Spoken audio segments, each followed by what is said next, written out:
பட வாய்ப்பு இல்லாமல் தன்னுடைய வாழ்வாதாரத்திற்கு வேறு வழி இல்லாமல் சில நடிகைகளை வந்து தவறான பாதைக்கு போவதுண்டு.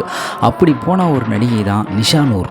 இப்போ இருக்கும் டாப் ஹீரோவான ரஜினி, கமல் இவங்களோட நடித்தவங்க தான் நிஷா நூர். டிக் டிக் டிக், இனிமை இதோ இதோ, ஸ்ரீ ராகவேந்திரா இந்த மாதிரி படங்கள்லாம் நடிச்சிருக்காங்க. முக்கியமான இயக்குநர்களான பாலச்சந்தர், விசு இவங்களுடைய படங்களில் இவங்க நடிச்சிருக்காங்க. தமிழ் மட்டும் இல்லாமல் சில மலையாள படங்களும் நடிச்சிருக்காங்க. இப்படி இருந்த ஒரு நடிகைக்கு பட வாய்ப்பே இல்லாமல் போகுது. இவங்க கடந்த 2007 தர்கா ஒன்றுடைய வெளிப்பகுதியில் உடல் எலும்புகள் ஓடு ஓடா தெரியும் அளவுக்கு காணப்பட்டு இவங்கள மருத்துவமனையில் சேர்த்திருக்காங்க. மருத்துவமனையில் இவங்கள பரிசோதித்த டாக்டர் இவங்களுக்கு எய்ட்ஸ் இருப்பதா உறுதி செய்திருக்காங்க.